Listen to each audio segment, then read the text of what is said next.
al mensaje de hoy, que se llama La misión de la Iglesia. La verdad que el panorama que hemos presentado ahora es un panorama que anima, tal vez, ver a tantos hermanos involucrados, tantas buenas ideas. No podemos estar en todo, no podemos llegar a todas partes, pero sí que podemos ser parte de esas iniciativas por medio de la oración, de las ofrendas, del apoyo. También puede ser que tantas actividades saturen nuestro email, saturen nuestro WhatsApp, saturen nuestra mente y nuestras agendas. Entonces, ¿de qué hablamos cuando hablamos de misiones? ¿Es lo mismo evangelización que misión? ¿Qué es la misión? ¿Son los proyectos? ¿Es lo que estamos haciendo? ¿Son todas las actividades? ¿Todo lo que estamos planificando para las conferencias misioneras y todos los talleres con distintos recursos? ¿Son los misioneros? ¿Son los que van a tierras extrañas o a culturas diferentes a la suya? Vamos a hablar de la misión de la Iglesia, pero ¿qué es la Iglesia? ¿Cuántas preguntas, verdad? Y cuando empezamos a pensar,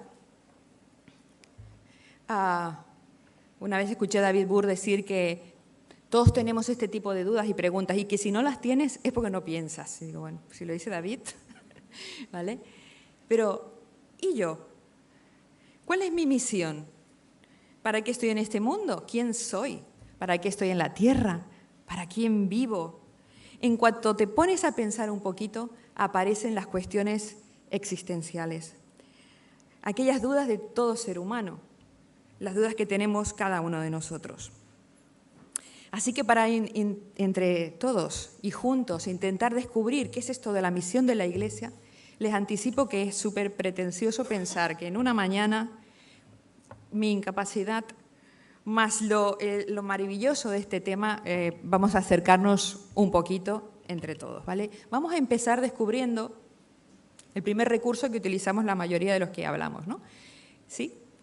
¿Qué significa la palabra misión, ¿no? Y como podemos ver ahí, es la acción de enviar. Es la acción de enviar, es el poder o facultad que tiene alguien para enviar a otro.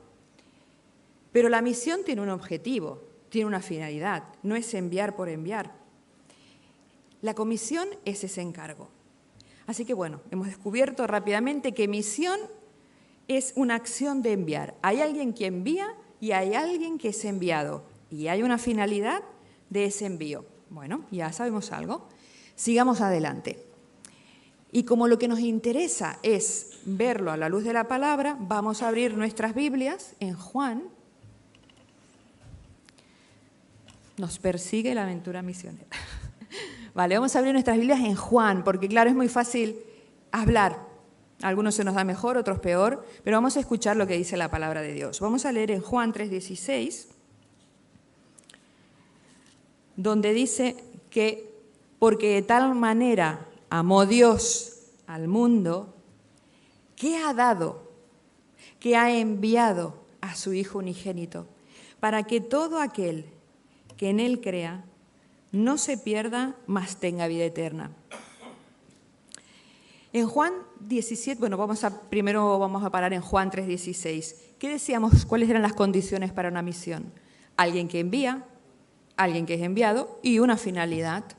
Entonces, hay una misión que está latiendo en el medio de la Biblia, en el corazón de Dios. Hay un Dios misionero o hay un Dios que tiene en cuenta toda la misión y envía a Jesús que irrumpe en nuestra tierra para la construcción de su reino.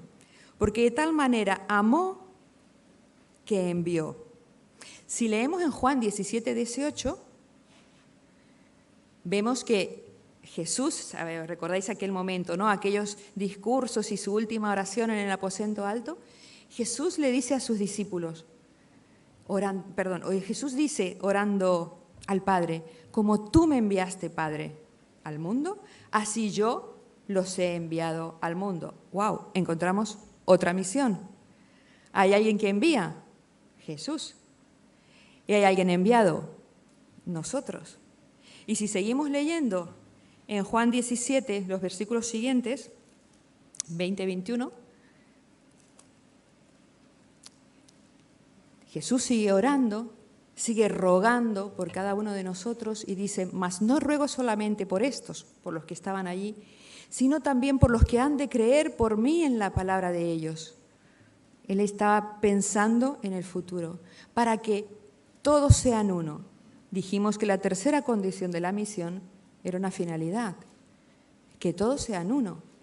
Para que tú, oh Padre, en mí y yo en ti, que también ellos sean uno en nosotros, para que todo el mundo crea. O sea, tenemos aquí como unas finalidades encadenadas, una finalidad que depende de la otra, ¿no? Tenemos aquí dos misiones y vemos que este tema entonces nos toca a nosotros. A ver, ¿qué hemos descubierto hasta ahora de qué son las misiones? A ver si hoy nos podemos ir sabiendo algo más. Sabemos que la misión, hemos dicho que tiene su origen en el amor de Dios. Porque Dios es amor, es su esencia misma. Podemos estudiar la palabra libro por libro, de manera temática.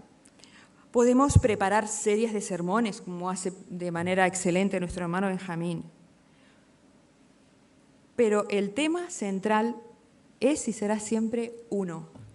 Dios ama al mundo caído y envía a su Hijo Jesús como propiciación. Y justamente esa es la misión de la que estamos hablando. Dios sigue hablando hoy. Dice la Escritura que Dios ha hablado muchas veces y de muchas maneras. Hoy nos sigue hablando por el Hijo. Y hoy nos sigue hablando por la palabra que dejó para nuestro conocimiento y nuestra guía. Pues, ¿cuál es la misión de la Iglesia? Hemos aprendido que tiene su origen en el amor de Dios. Hemos aprendido también, o estamos aprendiendo, que es el amor de Dios hecho acción. Porque Dios dijo, porque la palabra dice que Dios amó y envió. Es un amor que forma parte de un plan perfecto desde el Edén, pasando por Belén, por la cruz, por la tumba y glorificado, ¿verdad? Y ahora intercediendo por cada uno de nosotros. Y el versículo que elegiste, César, para la participación de los símbolos, pues es uno que tengo también apuntado aquí y que nos gusta mucho, ¿verdad? Filipenses 2, cuando habla de esa secuencia perfecta de la encarnación de Jesús para cumplir la misión a la que había sido llamado y su glorificación. Pues vamos aprendiendo cositas de la misión, a ver qué más podemos sacar. El punto 3, que tiene un objetivo, la salvación, porque si veis en el pasaje que estábamos mirando, encontramos varias veces la palabra para que todo aquel que crea, para que el mundo sea salvo, para que todos sean uno, para que el mundo crea que tú me enviaste, y así sucesivamente. La palabra para, ¿os recordáis qué tipo de palabra es? Ante, bajo, cabe, con, contra, de, desde, en, entre. Preposición, ¿verdad? Es una preposición. Indica una finalidad, indica la finalidad de una acción, indica la utilidad de para qué es aquella misión, el destino o el uso de algo. Y pienso que también, aparte de ser una preposición que indica finalidad, indica relación. El para depende de la misión anterior. Hay un objetivo, la salvación. A ver, el punto 4. Wow. Si queréis paramos en el 3. Porque el punto 4 dice que esto tiene que ver conmigo. Tiene que ver conmigo porque cuando el Señor está orando en Juan 17, dice, no ruego solamente por estos, sino por los que han de creer. El Señor hace una oración a futuro, una mirada prospectiva. Ya nos ve, sabe qué sería de nuestras vidas, potencialmente muchos salvados, ojalá todos siervos. Y tiene que ver conmigo, porque en Juan 17, 18 leímos que en la oración de Jesús dice, como tú me enviaste, yo los envío. ¿Y de qué manera fue Él enviado? Pues por amor, un amor en acción y un amor con unos objetivos, la salvación de todo aquel que crea. Ah, perfecto. Esto tiene que ver entonces con el departamento misionero, con los misioneros, con los líderes, con el Miguel Juez.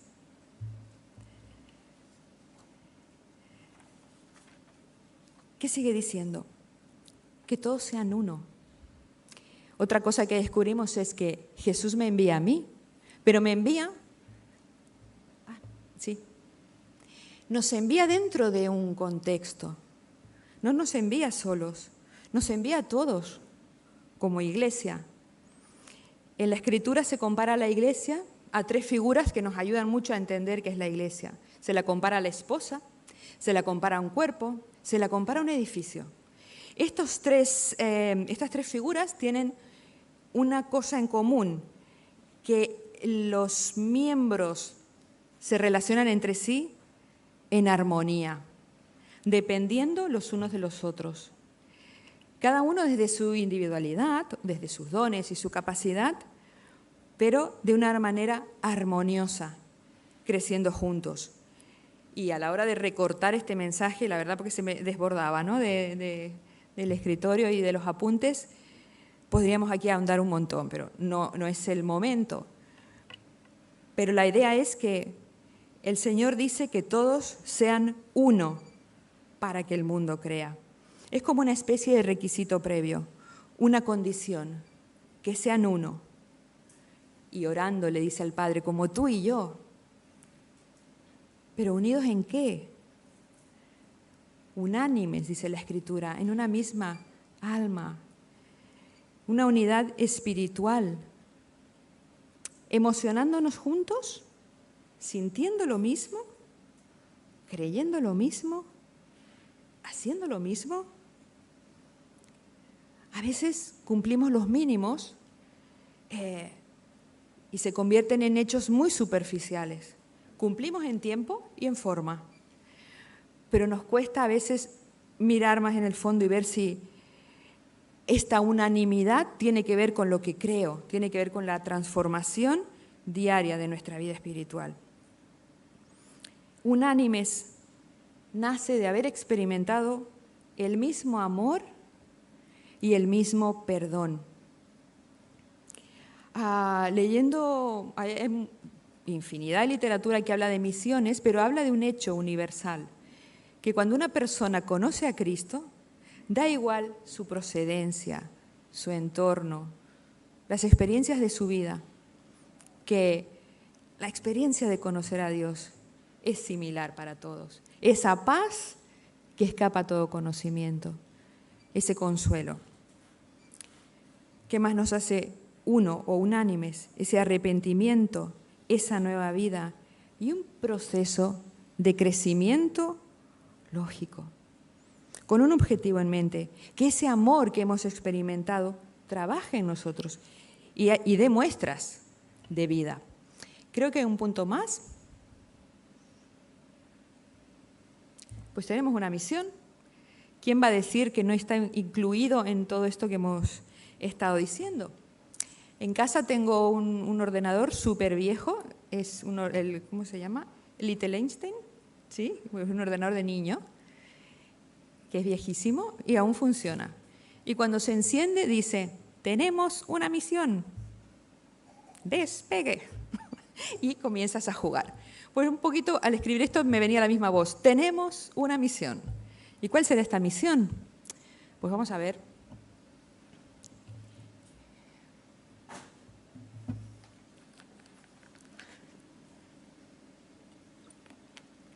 Qué caras de dolor que veo en el auditorio.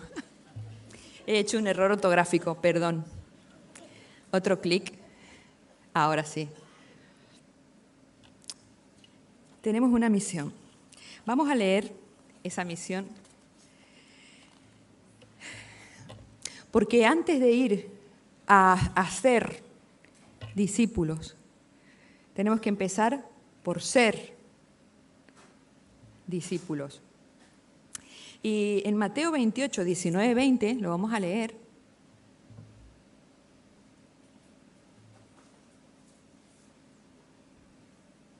Dice, claro, estamos pensando en qué sabemos de la misión, ¿no?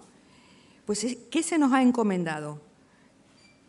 Jesús, antes de partir, antes de volver a la gloria, le dijo a los discípulos, a sus seguidores, a los que estaban allí, por tanto, id y haced discípulos a todas las naciones, bautizándolos en el nombre del Padre y del Hijo y del Espíritu Santo, enseñándoles que guarden todas las cosas que os he mandado. Y he aquí yo estoy con vosotros todos los días, hasta el fin del mundo.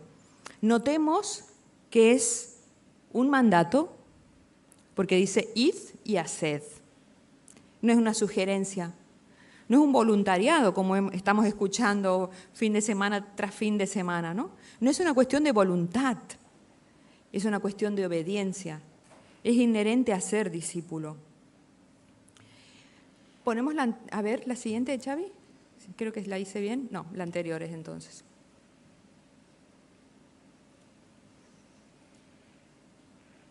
Por tanto, id y haced discípulos. ¿Para qué se pone el por tanto si no es en relación a lo que viene antes, ¿no?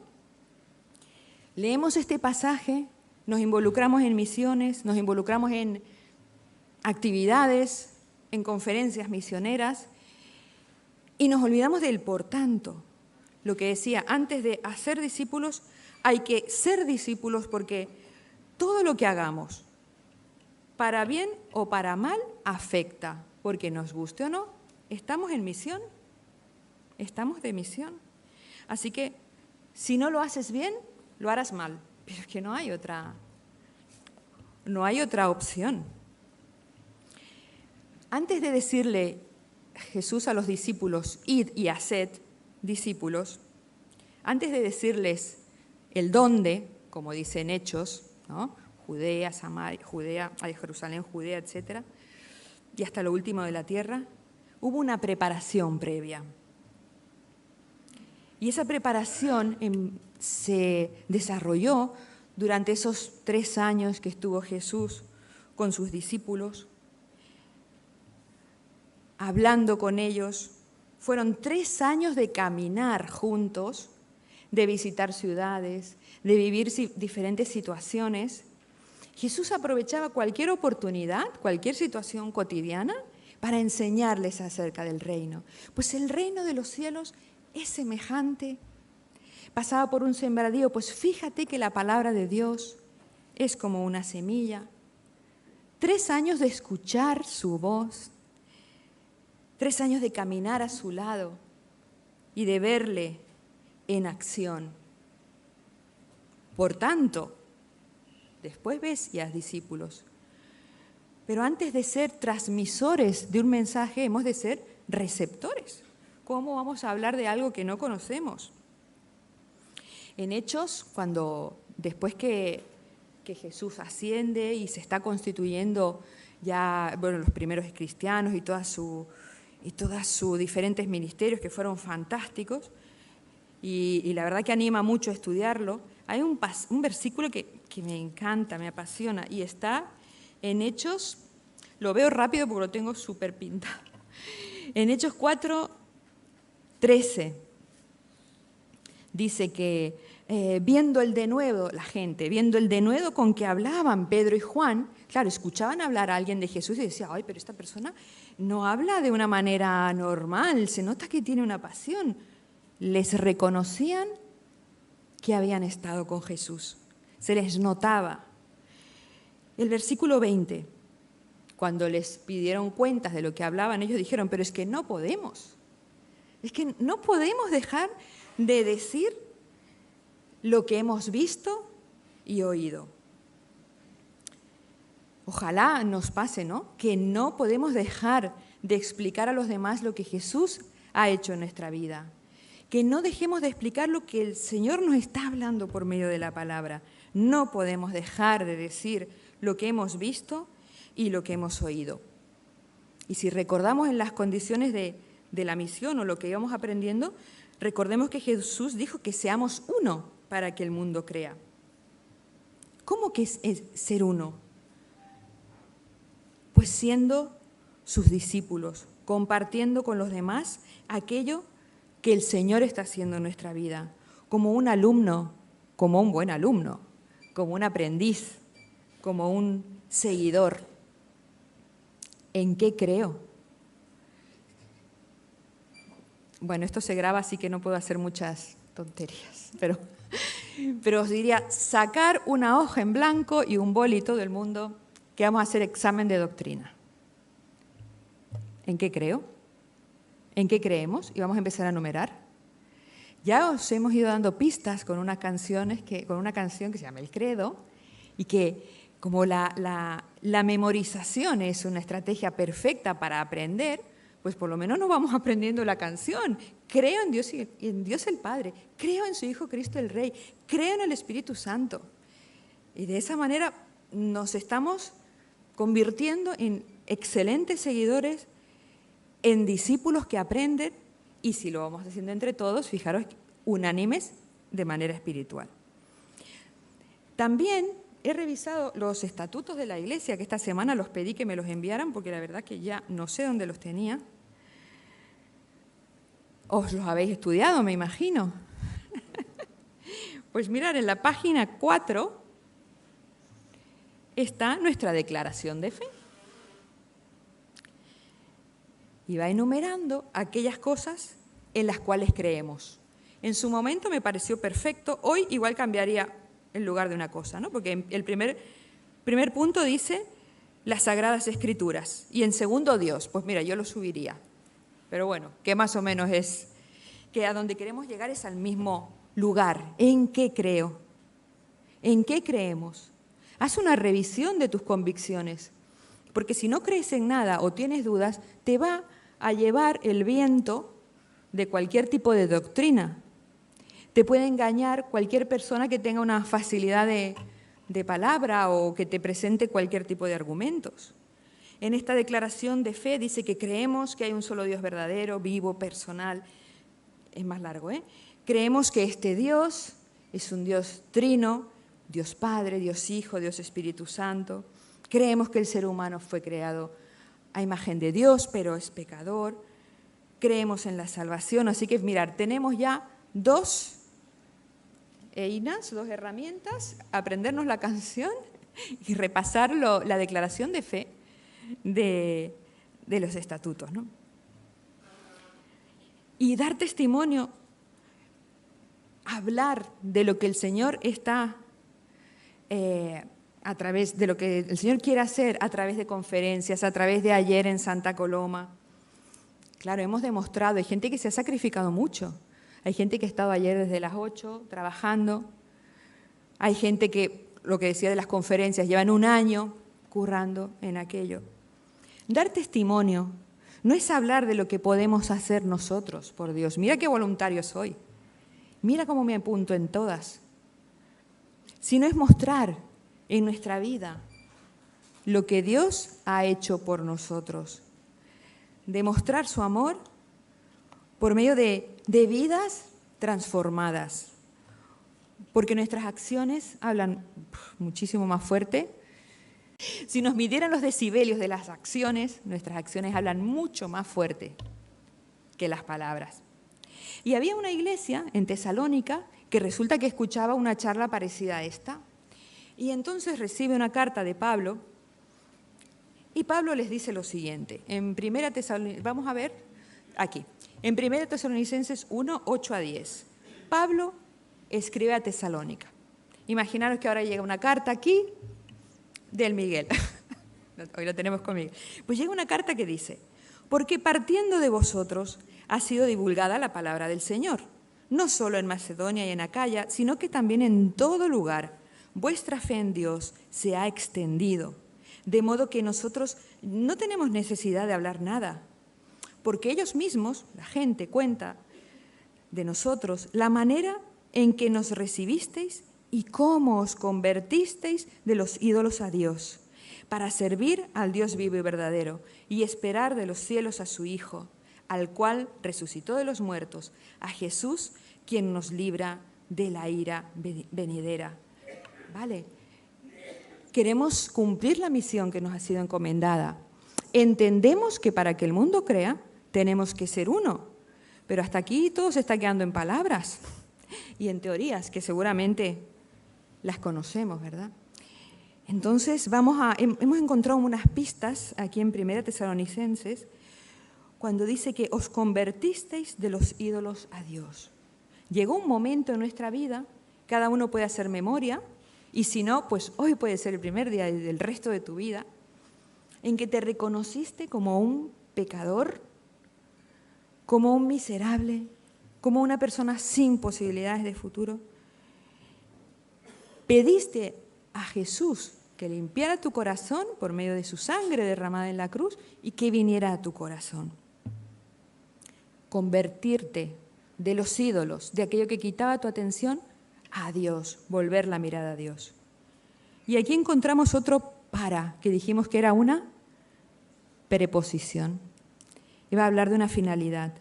O sea que me he convertido de los ídolos a Dios, y estos versículos me están dando pues una idea, o me están dando la clave de para qué. ¿Seguimos? Decíamos, ser uno para que el mundo crea, pero ¿en qué? Los de Tesalónica se lo preguntaban, los de Samboy también. Y la clave llega en este versículo, para servir al Dios vivo y verdadero. ¿Qué es servir? Es que estamos tan llenos de teoría. Somos unos teorizantes. ¿Qué es servir? Buscando ideas prácticas en la Escritura, pues hay una oportunidad que un versículo dice, ninguno puede servir a dos señores. Bueno, pues me estoy acercando, ¿no? Por el método de negar algo puedo encontrar una verdad. Ninguno puede servir a dos señores, porque aborrecerá a uno y amará al otro. Servir es amar. O menospreciará a uno y estimará al otro. Servir es amar y estimar. Estimar tiene que ver con priorizar. ¿Qué es servir a Dios? En Josué 24, cuando Josué está a punto de marchar, le dice al pueblo, escogeos hoy a quien sirváis. Servir tiene que ver con una decisión intencional. Escogeos hoy a quien sirváis. Y más adelante está diciendo, pero no es cuestión de decir, pues yo quiero servir a Dios. Porque si no vives en una vida de santidad, eso dice Josué, no puedes servir a Dios. O sea que servir a Dios es amar, es priorizarle, es decidir servirle y es procurar vivir en un camino de santidad. Como ejemplo supremo, Jesús, que dijo que él no vino para ser servido, sino para servir a Dios. Otro ejemplo que encontramos de que el servicio es el objetivo de nuestra vida lo encontramos en Éxodo, cuando el pueblo iba a salir y una vez tras vez Jehová manda a decir a Faraón, deja salir a mi pueblo para que me sirva. Y otra vez, deja salir a mi pueblo para que me sirva. A veces buscamos la voluntad del Señor en, como decía antes, tiempo y forma, cosas superficiales. Y nos olvidamos de que servir a Dios es amarle, es ponerle en prioridad en nuestra vida, es decidir hacerlo y es buscar la santidad. Pero ¿cómo vamos a servir a quien no conocemos? ¡Wow! Volvemos a caer. Es que parece que nos animamos y nos volvemos atrás. ¿Recordáis Pablo, no? Cuando estaba hablando, creo que era en el Areópago, no me acuerdo bien, cuando estaban las estatuas de los ídolos, ¿verdad?, en Grecia. Y había un altar que decía al Dios no conocido. ¿Y cuánto conocemos? Volvemos a hablar de en qué creo, las bases doctrinales. Ojalá podamos decir como Pablo, yo sé a quién he creído. Creo estas cosas de Jesús. Hay un lema que tiene GBU, que si hay alguien que me puede... no, es así, dice algo así como... Una fe que piensa, una mente que cree. Poner la fe, ¿sí? O igual es un lema un poco viejo, bueno, no sé, pero que nos sirve mucho. Saber argumentar, ¿qué sabemos de Jesús? Saber defender nuestra fe. ¿Por qué no tener conocimientos, los chicos la gente que ha estudiado la palabra o que ha hecho teología, conocimientos de apologética, saber defender con buenos argumentos, no simplemente, y no porque no sea verdad, es que Dios es bueno, es que Dios me quiere, es que Dios, que sí, que vale que sí, pero es que Jesús fue un personaje histórico. Hay argumentos históricos, hay documentos escritos, hay argumentos arqueológicos que demuestran que Jesús fue real. Yo sé a quién he creído. La Escritura, recordemos que dice, voy a empezar a hablar un poquito más rápido, la Escritura dice, amarás al Señor tu Dios. ¿Con qué? Con todo tu corazón, con toda tu mente y con todas tus fuerzas. Nos olvidamos de nuestra parte cognitiva. Tenemos la misma responsabilidad en todas las áreas. ¿Qué llena mi cabeza? ¿De qué me alimento? ¿Qué estoy aprendiendo? Una de las iniciativas que tenemos en nuestra iglesia es el proyecto Logos, ¿verdad? ¿Qué vamos a ir aprendiendo? Porque estamos llamados a crecer de manera armónica, sirviendo al Señor, involucrándonos en lo que podamos, pero también en un camino de crecimiento y de aprendizaje, estudiando la Biblia, estudiando lo que Dios nos dijo, porque la Biblia es el documento inspirado por Dios que nos revela quién es Dios, sus planes perfectos, sus promesas, sus exhortaciones, sus mandamientos. Dijimos, lo primero era servir al Dios vivo y verdadero y lo segundo era esperar de los cielos a su Hijo, esperar de los cielos a Jesús. Y tengo una que si alguien lo quiere me lo pide y se lo puedo dejar. Se llama el Nuevo Testamento interlineal de griego y castellano. Y digo, mira, voy a chafardear a ver qué pone. Y cuando dice esperar de los cielos a su Hijo, ese esperar hace referencia a estar permaneciendo con la mirada hacia arriba. O sea, es una espera, no es una espera de, bueno, el Señor dijo que vendrá, lo recordamos con los símbolos. No es una espera que te recuerda aquellos pasajes donde dice, poniendo los ojos en Jesús, poner la mira en las cosas de arriba. Esperar de los cielos a Jesús es anunciar que Él volverá. Es recordar la parábola de los talentos, sabiendo que Él un día volverá a darnos la recompensa que nos toca o la recriminación que nos toque también. Porque un día ya estaremos delante de su presencia. Jesús dijo que había acabado la obra. Pablo también dijo, he peleado la buena batalla. Pues algún día, pues tú y yo también tendremos que decir lo mismo. Hemos acabado la obra, Señor, que me diste que hiciese. No sé cómo será. Aparte, todo lo que me puede imaginar ya queda descatalogado inmediatamente. Porque dice la Escritura que cosa que ojo no vio, ni oído yo, son las que Dios está preparando para los que le aman. Entonces, todo lo maravilloso que nos podamos imaginar, pues mucho mejor. Y mirar a Cristo para conocerle cada vez más es revelador, es formativo, nos va transformando. Vivir a Cristo, como decía Pablo, ¿no? Para mí el vivir es Cristo. Qué desafío, porque podemos seguir involucrados y la verdad que todo lo que digo es que me lo digo y es como una gran mochila, ¿no? Podemos seguir involucrados en muchas cosas, pero si no lo hacemos por amor a Jesús, si no lo hacemos por servir al Señor, es como dice en 1 Corintios, ¿verdad? Como un címbalo que retiñe, como una campana que suena y nadie la oye. Y ayer en Santa Coloma hubo el grupo que se llama Salmo 150 y cantó muchas canciones que me encantaron, pero una de ellas, luego les comenté, digo, mira, voy a usar la frase que dijiste para el mensaje de mañana, que hablaba de mucho ruido y pocas nueces, ¿vale? Yo pensaba, con todo el respeto del mundo, ¿no? El trabajo que hay detrás de iniciativas como esta, de iniciativa como la de Montjuic, el 2 de junio, etcétera, etcétera. Señor, ayúdanos a saber priorizar, a hacerlo de manera excelente para servirte a ti, para esperar a Jesús de esa manera. Y la canción decía muchas nueces y poco ruido. ¿Por qué? Porque hablaba de aquellos que sirven al Señor a lo largo y ancho de la historia de manera anónima, pero con sus vidas han compartido con los demás el mensaje de la salvación. Si vivimos mirando a Jesús y sirviendo a Dios, podemos descansar en su gracia, porque la obra es suya.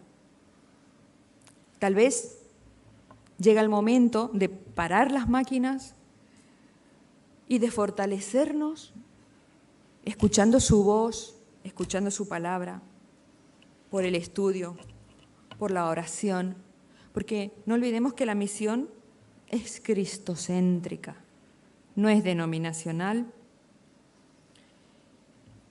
Corto con otros temas que tenía por aquí. La misión es Cristo.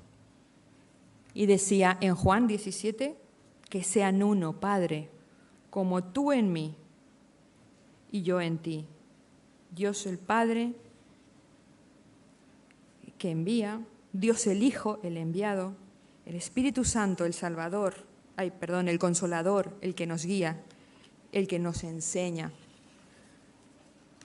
Juan el Bautista dice, yo le vi, y era es el Cordero de Dios, el que quita el pecado del mundo.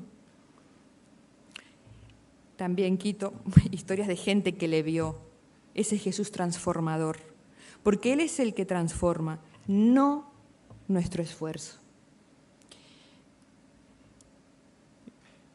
Nosotros tenemos que hacer nuestra parte, acercarnos al Señor, como decían Hechos. No podemos dejar de decir lo que hemos visto y oído. Su mensaje es de transformación. Pero menos hablar y más hacer, Mechi. Podemos empezar ya. ¿Sí? ¿Podemos empezar aprendiendo algo? Vamos a hacer una mini cápsula de aprendizaje. ¿Sí?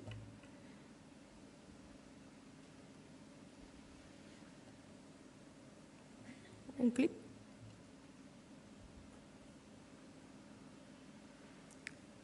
Otro.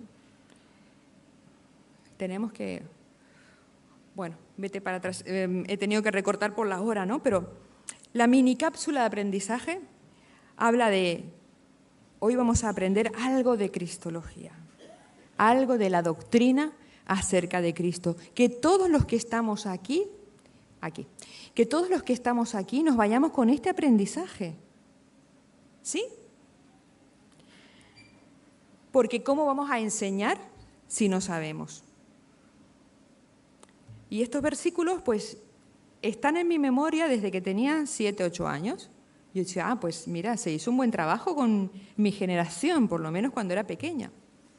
Porque cuando pienso en Jesús puedo pensar, vale, 1 Timoteo 2:5, que dice, porque hay un solo Dios y un solo mediador entre Dios y los hombres, Jesucristo hombre. Hechos 4:12, y en ningún otro hay salvación, porque no hay otro nombre bajo el cielo dado a los hombres en quien podamos ser salvos. Y Juan 14:6, yo soy el camino y la verdad y la vida, nadie viene al Padre sino por mí. ¿Os animáis a llevaros, a apuntarlo o lo pasamos?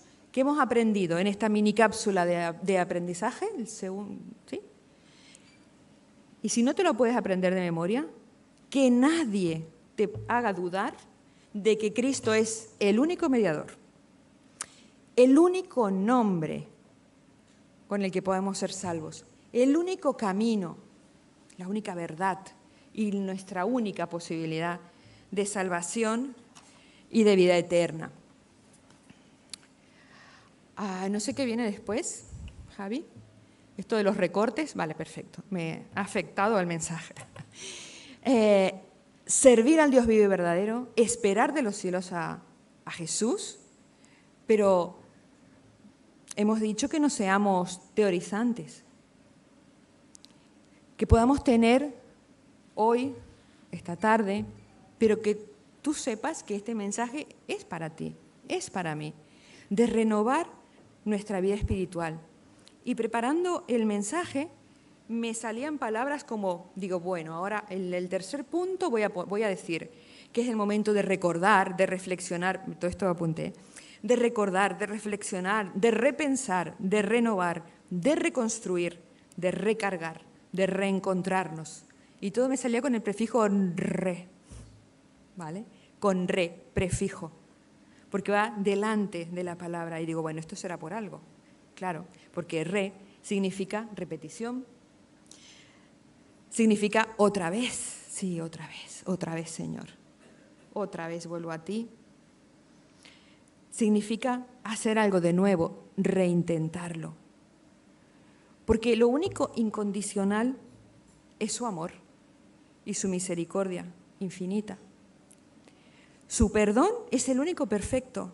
Por medio del sacrificio de Jesús fue suficiente.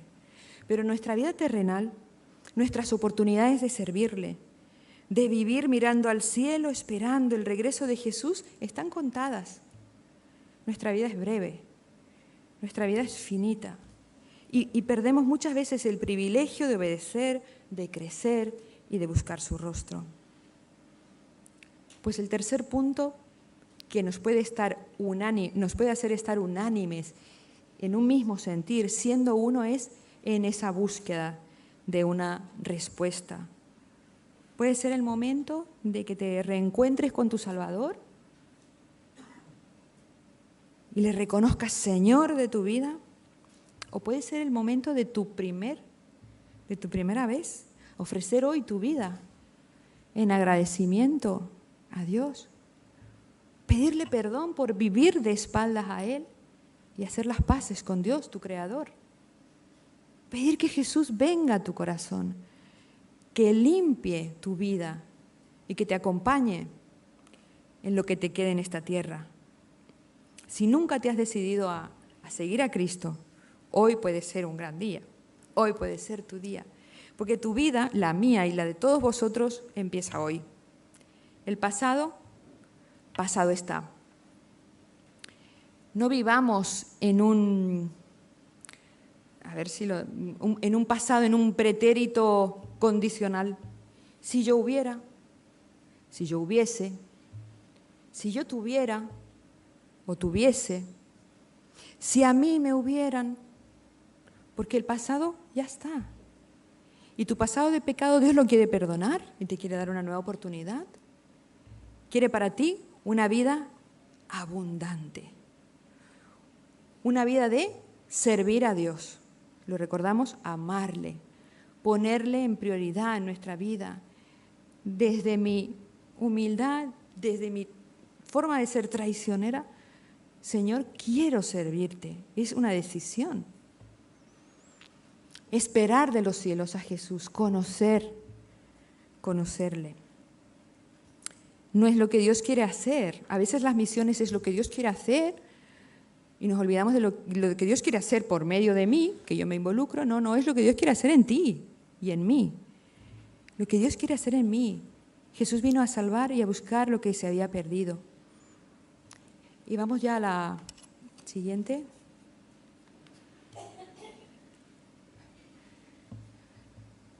La conclusión de todo el discurso oído es que hay una misión, que la misión tiene que ver con nosotros, que la misión depende de la unidad y que antes de hacer discípulos hemos de ser discípulos. Ser un discípulo, un seguidor de Jesús. Y ahí veis que ser, este verbo, 3 letritas, la conclusión es ser. No decir, no hacer, no saber hacer, sino ser. ¿Sí? Servir a Dios, esperar a Jesús y responder. Hemos empezado con un montón de preguntas. ¿Qué es la misión? ¿Son los proyectos? ¿Son los misioneros? ¿Es Santa Coloma? ¿Es Montjuic? Preguntas. Podemos preparar un montón de actividades y recursos. Pero dice la Escritura que separados de Él, nada podemos hacer. Separados de Jesús, nada. unánimes, sirviendo a Dios y esperando de los cielos a Jesús y guiados por el Espíritu Santo, todo. Pasamos de la nada al todo. Unánimes. Hemos hablado de misiones, hemos hablado de unidad, de ser uno en Él. Y Jesús, como conocía a sus discípulos y nos conocía a nosotros, sabe que necesitamos figuras sencillas, necesitamos cosas simples que nos ayuden a recordar. Y nos trató como ovejas, nos trató como manada, como una manada que sigue a su pastor, un pastor que conoce a sus ovejas. Y en Juan 10, 27, queremos escuchar la voz del Señor para esta conclusión. Jesús, hablando de los discípulos y de los que habían de creer en Él por el testimonio de ellos, o sea, por nosotros, dijo acerca de nosotros: mis ovejas oyen mi voz, y yo las conozco, y me siguen. Aquí hay 3 acciones: oír su voz, luego Él nos conoce y nosotros le seguimos. Puede que de todo esto de momento se esté cumpliendo el que el Señor te conoce. El Señor nos conoce. En esta mañana estamos escuchando su voz. Hemos leído mucha Biblia y más que tenemos que seguir leyendo. ¿Mis ovejas oyen mi voz? Yo las conozco. ¿Me siguen? El versículo 28, algo que vuelve a depender de Él. Yo les doy vida eterna. Nuestra salvación no depende de nosotros, depende de Él, de la obra que hizo en nuestro favor. Y no perecerán jamás.